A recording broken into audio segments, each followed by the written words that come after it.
Untuk mencari dunia itu namanya ilmu dunia. Ya.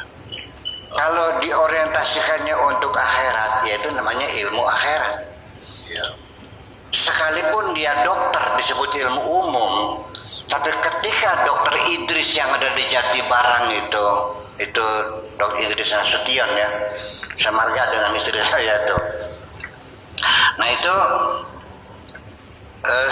setiap saya berobat ke beliau itu nggak pernah dia terima uang. Udah Pak Kiai lah, udah salaman. Ini uangnya nggak usah.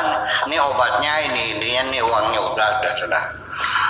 Saya kira karena saya kiai dia menghormati saya. Ternyata tidak. Pernah saya melihat orang perempuan yang ya, bajunya kusut masai lah ya baju kena teyang orang petani lah ya uangnya juga dipenting dikuul-kuul gitu pinten dok gitu. Kata dia udah Bu nggak usah nih udah dia salaman Bu enggak sembuh insyaallah. Kok digratisin juga. Nah sekalipun ilmunya dokter tapi ketika dia untuk menolong orang miskin ilmu dunia apa ilmu akhirat? Akhirat. Mubalik yang berbusa-busa qala ta'ala qala rasul tiap hari berbusa-busa ketika diundang pasang tarifnya 15 juta kalau tidak datang ilmu dunia apa ilmu akhirat? Keselesaikan.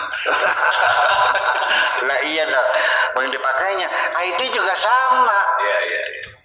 Ketika ilmu IT atau untuk membongkar situs-situs pornografi ya ilmu dunia itu namanya. Ketika sudah dibuka untuk membuka situs-situs yang isinya adalah agama ya itu namanya ilmu agama, ilmu akhirat namanya. Nah semacam begitu. Jadi tergantung bagaimana dimanfaatkannya. Jadi nggak ada namanya ilmu agama, ilmu umum itu semuanya sama. Ilmu sihir juga saya belajar kok. Sekalipun saya tidak pernah pakai. Minimal untuk menangkal bagaimana kalau ada orang menyihir saya kan itu persoalannya. Jampe pelet juga ada. Tomat kata orang Jawanya namanya itu. Ya tapi kan ternyata bahwa ilmu adalah ilmu ya. Jadi semuanya ilmu pasti ilmu itu idrakus syai'in, memahami sesuatu. Kalau berdasarkan eksperimen, percobaan namanya eksperimentalis. Kalau tidak hanya premis-premis saja namanya non eksperimentalis. Nah, ilmu yang sifatnya eksperimentalis ya tidak harus dipercayai kebenarannya karena diuji berulang-ulang dan hasilnya sama. Orang gila kalau sudah sesuatu yang sifatnya eksperimental dan hasilnya sudah pasti mau menguji coba lagi mengharapkan hasil yang beda, orang gila namanya. Setiap benda dilemparkan pasti jatuh ke bawah. Dia lemparkan mengharapkan bisa terbang, yang ngaco namanya itu. Nah, itu komentaris itu. Kemudian juga persoalan tidak ada urusan Anda dapat kapling atau tidak di surga karena tidak ngerti ilmu agama. Surga tidak ada hubungan dengan ilmu kok. Tidak ada aturan bahwa yang masuk surga orang yang berilmu. Orang yang masuk surga orang yang hatinya baik. Orang yang hatinya baik.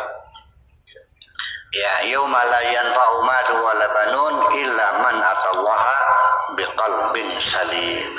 Tidak akan bisa bertemu dengan Tuhan kecuali orang yang datang menghadap Tuhan dengan membawa hati yang baik.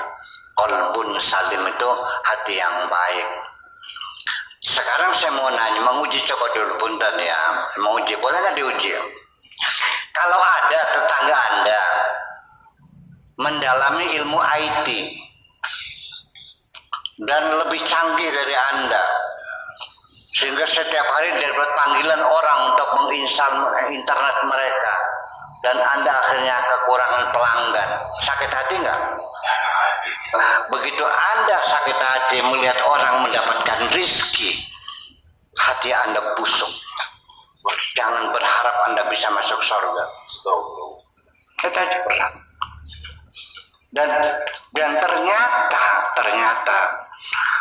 Orang yang tidak berilmu terlalu tinggi dengan orang yang ilmunya banyak tinggi, hatinya kebanyakan adalah orang-orang yang sederhana itu kok. Kata Rasul mengatakan, aghlabiyatu ahli jannati al-bulhu. Jadi kebanyakan penduduk surga itu orang-orang yang lugu. Orang lugu itu orang yang sederhana. Sederhana. Nggak pernah ingin menyakiti orang lain gitu. Boro-boro kasus korupsi tanggung KPK, kedatangan Hasib saja digemeter kok, apalagi dipanggil KPK, ya kan? Orang yang sederhana semacam itu dan menghitung sendiri, rezekinya dihitung sendiri. Layakkah aku mendapat imbalan seperti ini dengan tenagaku yang seperti ini? Jadi nanti yang